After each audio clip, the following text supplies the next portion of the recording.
안녕하세요. 전우진입니다. 음, 카메라가 고장나는 바람에 여러분들에게 얼굴을 좀 비칠 수 없어서 없다는 점 좀 양해 부탁드리고요. 음, 이전에 이제 이 운동 에너지와 관련돼서 속도와 질량과 관련된 내용들을 조금 이야기를 했었는데 음, 여러분들 아마 물리 시간에 좀 많이 보셨던 그래프일 것 같아요. 그래서 질량에는 운동 에너지가 비례하지만 이 속도에는 제곱에 비례한다라고 해서 보시게 되면 이 운동 에너지의 양이 엄청나게 큰 차이가 나죠. 이 질량에 비해서. 그래서 속도가 빠르는 것이 빠른 속도를 가지고 있는 물체가 음, 큰 운동 에너지를 가진다라고 보시면 될 것 같고요. 물론 여기에 보시는 것처럼 초기에 초기라고 하긴 좀 그렇고 적은 속도를 가지고 있다면 오히려 이 무거운 질량이 운동 에너지에 더 큰 영향력을 선사할 수도 있습니다. 뭐 예를 들게 되면 10km로 시속 10km로 가고 있는 뭐 경차 1톤짜리 경차가 있고요. 똑같은 속도로 가고 있는 5톤짜리 트럭이 있다라고 했을 경우에 당연히 속도는 동일하기 때문에 5톤 트럭의 운동 에너지가 훨씬 더 크다라고 보실 수가 있는 거죠. 그런데 이제 이게 조금만 달라져도 이제 큰 차이를 이루게 되는데요. 뭐 예를 들게 되면 똑같이 10kg에 5톤이라고 칩시다. 5톤. 너무 글씨를 못 쓰네. 10에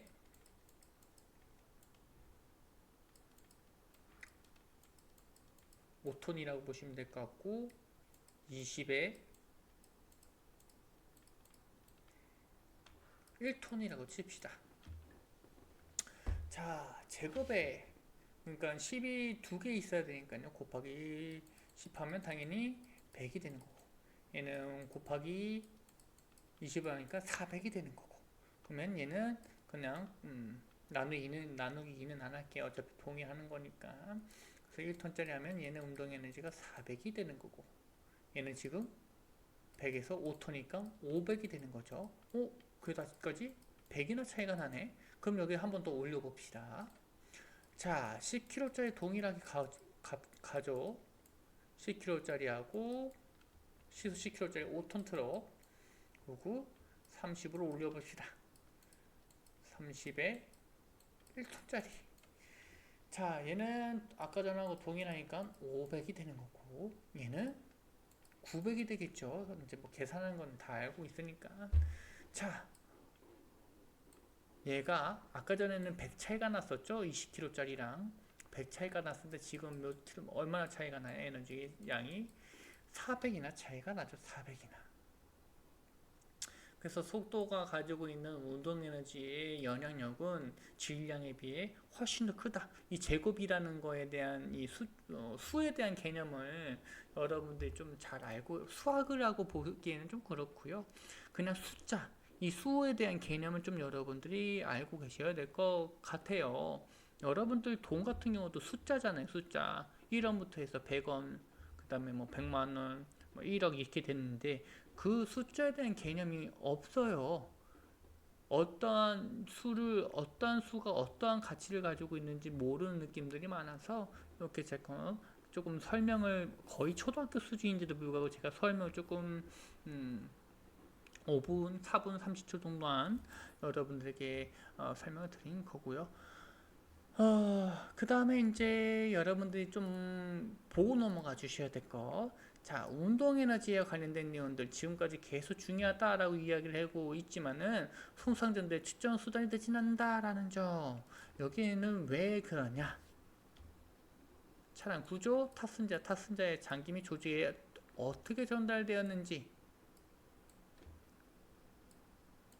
설명하는 건 뭐냐? 힘의 공식이라는 거. 거기에 또 하나 여러분들이 이제 여기서는 너무 과학적으로만 다가가고 있는데 변수들이 워낙에 많습니다. 안전벨트, 뭐 차량이라고 하게 되면 안전벨트를 했느냐, 에어백이 전개되었느냐, 안에 있는 구조물들하고 충돌을 했느냐, 뭐 이런 것들도 환자의 손상을 완화시킬 수 있는 장치가 되기 때문에 이런 것들 아예 배제하고 환자의 손상을 단순히 운동 에너지 혹은 힘의 공식으로만 예측하기에는 좀 불가능하겠다라는 점 좀 기억해 주셔야 될 것 같고요.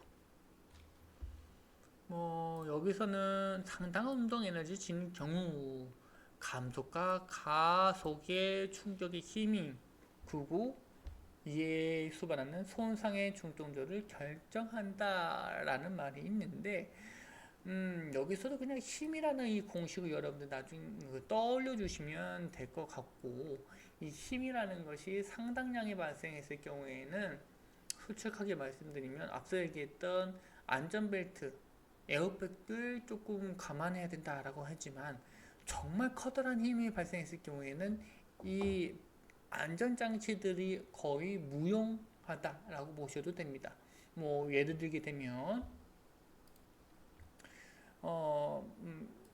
경차 실제 있었던 이야기인데 차가 이렇게 있었고 터널인데 앞쪽 뒤쪽에 쫓아온 이 트럭이 이 경차가 서 있는 걸 보지 못해요. 앞쪽에 사고가 나서 서 있는 거였는데 근데 불행히도 이 앞쪽에 있던 차량도 트럭이었어요. 그래서 얘가 거의 시속 80km에 가까운 속도로 달려서 촥 하고 이 경차를 후방 추돌하게 되는 거죠. 그래서 이 차는 앞으로 가야 되는데 앞에 또 뭐가 있어요? 커다란 트럭이 이 차량이 이동해야 되는 이 공간을 막고 있죠. 그래서 이 중간에 완벽히 차가 파손이 되어서 환자가 살 수 없었던 이런 경우도 있었죠. 그래서 이 힘이 얼마나 큰 힘을 가지고 있느냐에 따라서 좀 달라질 수는 있겠죠. 하지만 이 힘이라는 것을 무조건적으로 대입하기에는 좀 어렵다. 그래서 여기 써져 있는 것처럼 엄청난 힘, 말 그대로 환자가 100m에서 떨어졌어요. 여러분들 뭐 현장에 도착하지 않았더라도 환자에게 가해질 충격 에너지가 엄청나다는 것은 굳이 계산하지는 않아도 되죠. 힘의 공식을 대입하지 않아도 환자가 얼마큼 큰 충격 에너지를 받았을지는 예측할 수 있습니다. 그런데 만약에 환자가 5m에서 떨어졌대요. 혹은 7m에서 떨어졌대요. 누가 더 심각할 것인가? 그런 것들은 단순히 힘의 공식이나 운동 에너지로만 정할 수는 없을 것 같아요. 왜냐? 환자의 성별이라든지 혹은 기존의 환자의 병력이라든지 혹은 근육량, 건강 상태, 그리고 떨어진 지면 상태, 물에 떨어질 수도 있는 거고 혹은 바위에 떨어질 수도 있는 거고 그런 것들 다 고려해 봐야 되는 거죠. 물론 동일한 상황이라면 동일하게 아스팔트고 동일하게 다이로 떨어졌고 동일한 몸무게를 가지고 있고 동일한 성별이고 동일한 나이대라면 뭐 어느 정도 제한되어져 있는 상황에서 5m, 7m라고 하게 되면 당연히 7m가 조금 더 손상을 입겠죠. 근데 그게 큰 차이는 아닐 것이다.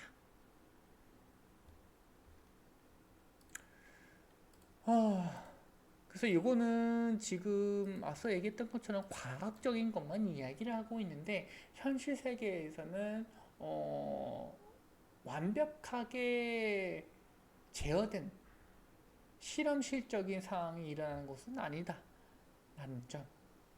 그렇지만 예외적으로 앞서 얘기했던 것처럼 엄청나게 큰 에너지가 발생했을 거라고 생각했을 경우에는 이런 변수들 다 제외하고 변수들 다 없애도 된다. 뭐 바닥이 무엇이든 혹은 뭐 환자의 나이든 이런 것들은 상관없이 환자가 손상당했을 이 결과, 손상으로 인한 환자에게 발생했을 결과분들은 거의 동일시되겠다라는 점. 100m에서 떨어졌는데 아스팔트, 100m에서 떨어졌는데 물. 물론 손상 정도는 물에 떨어진 것이 덜할 수 있겠지만 거의 두 명 다 사망에 가까운 손상이 있겠죠. 거의 사망했다라고 보셔도 되는 거고. 그래, 이런 것들 좀 기억해 주시면 될 것 같고, 네. 나중에 조금 더 정리할 수 있는 시간이 뒤쪽에 나올 거거든요. 각각의 무딘 손상이나 관통상을 하면서 이 운동역학, 관통상, 관성, 힘, 운동 에너지 뭐 이런 것들은 계속 제가 부가적으로 설명을 드릴 거기 때문에 지금 당장 이해가 안 된다고 해서 포기하지 마시고요. 네.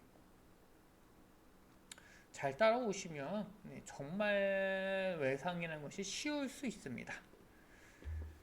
자, 그 다음에 보셔야 될 것이 이제 충돌의 운동역학인데요. 충돌의 운동역학이라. 앞서서 운동역학을 배웠는데 갑자기 또 충돌의 운동역학이라는 것이 나오네요. 자, 충돌의 역학 같은 경우에는 뭐 이거는 특별하게 사고에 관련된 역학만 다뤄지는 학문이라고 보셔도 좋을 것 같아요. 그래서 앞서 얘기했던 것처럼 에너지 교환이 발생했을 때 움직이는 물체와 멈춰있는 신체 혹은 움직이는 물체가 신체에 타격했을 때 충돌했을 때 발생하는 이 에너지 교환으로 인해서 손상이 발생하게 되는데 이 손상이 일어나는 과정을 운동역학, 여기서는 또 뭐 생체역학이라는 말로도 이야기를 해주고 있기는 하네요.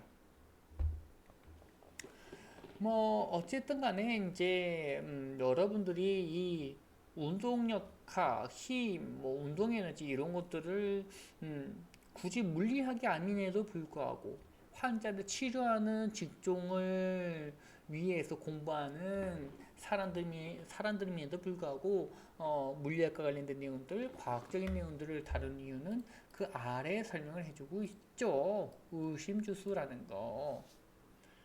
이거는 이제 환자가 발생했을 때 어떠한 속도로 어떠한 물체에 충돌했느냐에 따라서 환자의 중증도가 달라지겠다. 그리고 이 중증도에 따라서 환자에게 제공해야 되는 처치가 달라지기 때문에, 그리고 이렇게 달라지는 처치를 얼마큼 빨리 제공했느냐에 따라서 환자의 생존율이 달라지기 때문에 이런 것까지 배우는 겁니다. 쓸데없다. 나 이거 배우기 싫다. 아, 중학교 때 배웠던 거? 내가 제일 싫어하는 물리학, 내가 제일 싫어하는 과학적인 내용, 이렇게 하고 넘어가시면 안 되고요. 정말 간단한 개념적인 내용들만 다뤄주고 있잖아요. 그래서 앞서 설명했던 것처럼 그냥 개념만 가져가시면 되고, 지금 이 시간에 여러분들 완벽하게 뭐 이해를 하지 못하더라도 뒤쪽에서 계속 제가 언급을 할 거기 때문에 포기하지 말고 따라와 주시면 될 것 같고, 어쨌든 간에 이렇게 역학을 배우고 힘을 배우는 이유는 뭐다? 환자가 충돌, 사고로 인해서 발생했을 손상의 중증도를 예측하고 이 중증도에 따라서 무엇을 해야 될지 미리 행동을 결정하고, 그리고 필요한 자원들을 지원시키기 위해 전화를 한다던가 뭐 이런 것들을 빠르게 할 수 있게 되는 거죠. 그래서 이런 의심주수, 여기서는 의심주수라고 써져 있긴 한데 환자의 중증도를 어느 정도 파악을 하게 된다면 이 병원전 인력, 우리들을 이야기하는 거죠. 현장 인력전은 평가라든지 중증도 분리라든지 치료에 효과적으로 집중할 수 있게 된다는 점. 얘는 이 손상 기전에 의해서 뭐 예를 들어 봅시다. 환자가 발생했는데 신고가 들어왔어요. 20대 되는 여자가 하이힐이 조금 어색해서 걷다가 계단에서 다리를 접질렀다. 발목을 접질러서 지금 다리가 통통 부었고 걷는데 너무 힘이 들어서 119를 불렀다 라고 하는 상황이라, 할머니가 있는데 70대 노인 할머니가 있는데 계단을 내려오시다가 발을 헛디디셔서 계단에 굴러 떨어지셨고 지금 의식이 없는 상태다. 이 두 가지를 봤을 경우에 그 높이 발목을 삔인 환자 같은 경우는요, 충독의 운동역학을 봤을 때 이 발목이라는 매우 얇고 매우 연약한 인대와 뼈로 매우 연약하진 않죠. 인대 강인한 인대를 가지고 있긴 하지만 체중을 버티기에는 조금 힘든 상황이었을 거예요. 그죠? 이 적어도 여성이라고 하더라도 뭐 50kg, 40kg 정도 나갈 거잖아요. 이 40kg라는 중량을 발목으로 버텨야 되는데, 특히 하이 같은 경우에는 이 발 앞쪽에 무게중심이 가게 되고 그 다음에 뒤쪽에 무게중심은 불안하게 되어져 있습니다.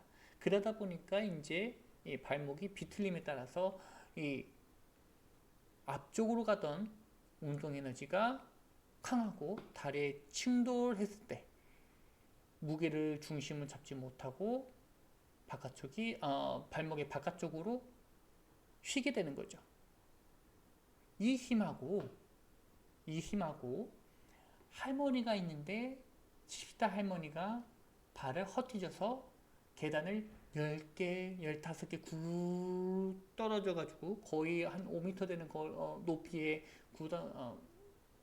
계단을, 여기 5m라는 게 너무 높네요. 한 2m 정도 되는 계단을 계속 굴러서 탕하고 멈췄는데 머리에 지질질 피가 흐르고 있고, 그리고 의식이 없다면 충동의 운동역학을 따져서만으로도 당연히 70대 노인 환자가 훨씬 더 심각하겠죠.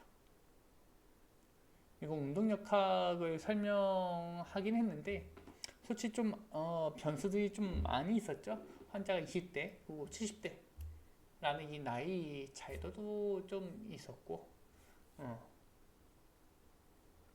그래서 여러 가지 환자를 악화시키는 변수들은 있긴 있지만 이 충동역학은 이렇게 생각해 주시면 되는 겁니다. 발이 접질린 환자 같은 경우에는 지면에서 발이 올라갔다 떨어지더라도 이 높이가 엄청나게 낮을 거잖아요. 그리고 뭐 40kg라고 해봐야 이 40kg가 온전히 한쪽 발에 모든 체중이 실리는 것도 아니고, 그런데 70대 노인분들 같은 경우에는 몸무게가 40kg는 아니더라도 높이가 2m라는 높이를 가지고 있는 거고, 그죠?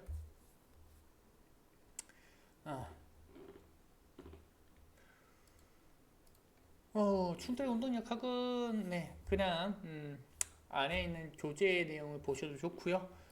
보지 않으셔도 크게 상관은 없겠다라는 점 기억해 주시면 될 것 같고, 그 다음에 외상의 생체역학이라는 것이 있는데, 이 생체역학 같은 경우에는 세 가지 정도를 아마 이야기를 해줄 겁니다. 압박, 신전, 전단, 뭐 세 가지를 이야기를 해 줄 거고요. 물론 여기서도 이 전에 배웠던 관성의 법칙이나 에너지 보존의 법칙 관련된 내용들이 나올 거예요. 자, 관통상하고 외상은 두 가지밖에 없다라고 말씀드렸었죠. 관통상과 무리손상. 관통상은 신체 내부로 물체가 들어와서 직접적인 손상을 일으키는 것. 무리손상은 물체가 가지고 있던 운동 에너지가 우리 몸에 침투해서 조직을 손상시켜 발생하는 것이 무리손상이다. 관련된 내용들은 여러분들이 조금 개념화시킬 필요가 있을 것 같고요. 굳이 뭐 외우려고 하지 않으셔도 머릿속에 기억되는 내용일 거라고 생각이 듭니다. 자, 그 다음에 이제 여러분들이 이제 보셔야 될 내용은요, 이 앞쪽에 했던 내용들은 다 조금 중복되는 내용이라서 보지 않을 거고, 무딘 손상에서 이제 여러분들이 이제 알고 계셔야 될 거, 압박 신전 전단이라는 것이 있는데, 첫 번째 나오는 것이 압박이죠. 대부분 타박상 충격, 뭐 공을 던졌는데 그 공이 내 몸에 맞았다. 배에 맞았다. 뭐 허벅지에 맞았다. 얼굴에 맞았다. 머리에 맞았다. 했을 경우에는 원래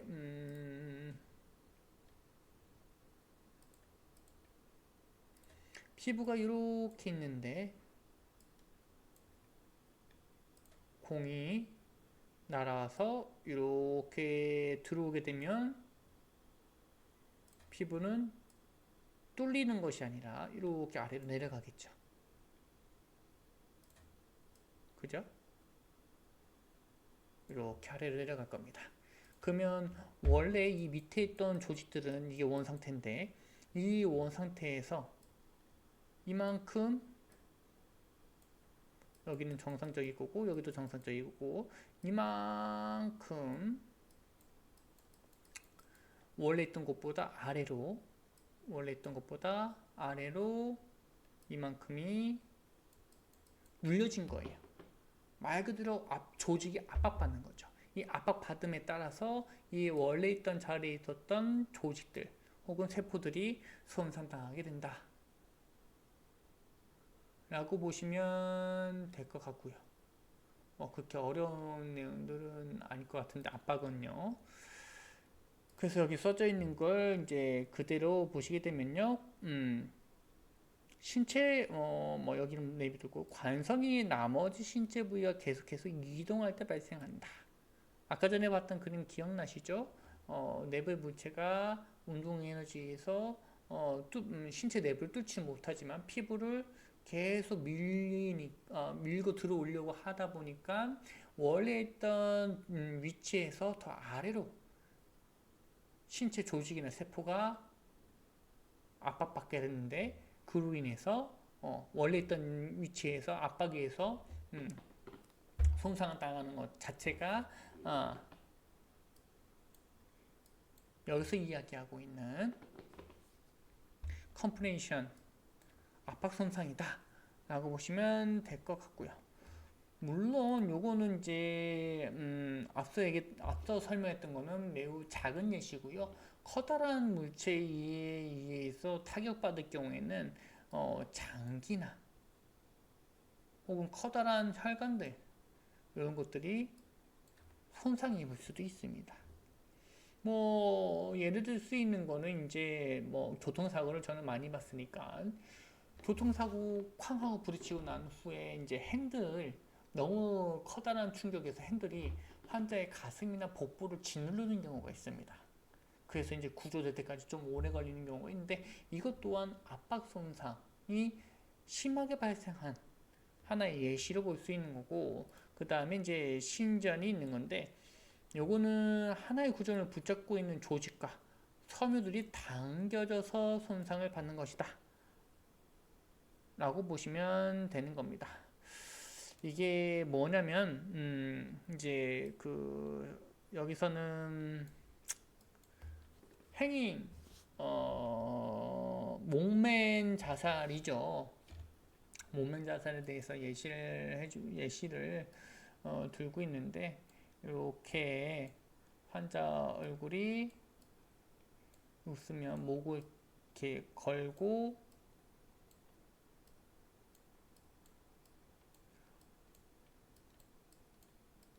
축 늘어질 거예요. 그죠? 그러면 여기 위쪽에 있는 목에 걸고 있는 것들은 고정이 되어져 있고 환자는 이 목에 걸려져 있는 줄에 의해서 멈춰져 있는 상태가 유지되고 있고, 그리고 중력은 이 환자의 몸무게대로 아래로 잡아당길 거고, 그럼에 따라서 목은 고정되어져 있는데 환자는 계속 아래로 내려가려고 하죠. 중력에 의해서. 그럼에 따라 목에 있는 근육, 인대들이 계속 늘어나게 된다 라고 보시면 될 것 같고요. 그 외쪽으로 뭐 여기 써져 있는 것처럼 내부에 있는 장기들도 압박에 의해서 이제 신전이 발생할 수도 있고요. 여기 보시는 것처럼요. 압박이 일어나게 되면요. 솔직히 말씀드리면 신전도 같이 발생하는 경우가 많이 있어요. 누르게 되면 앞서 얘기했던 것처럼 원래 있던 조직들이 아래로 밀려가는 거잖아요. 그러니까 그 또 아래에 있던 것들은 옆으로 또 퍼질 수밖에 없는 거고. 그러면 고정되어져 있던 이 장애들이 옆으로 이동한 거니까 원래 있던 장소로부터 멀어진 거죠. 이거 자체가 이제 신전 혹은 이제 스트레치라고 보시면 되는 거죠. 이 한문 단어가 조금 더 어려울 수 있거든요. 우리나라 말로 되어져 있긴 한데 다 한자어 기반으로 구성되어져 있어서 좀 어려울 수 있으니까 이 영문 단어가 좀 이해하기 편하신 분들은 영문 단어로 읽어보시면 좋을 것 같고 그 아래에 있는 전단 같은 경우에는 다음 시간에 이어서 진행하도록 하겠습니다.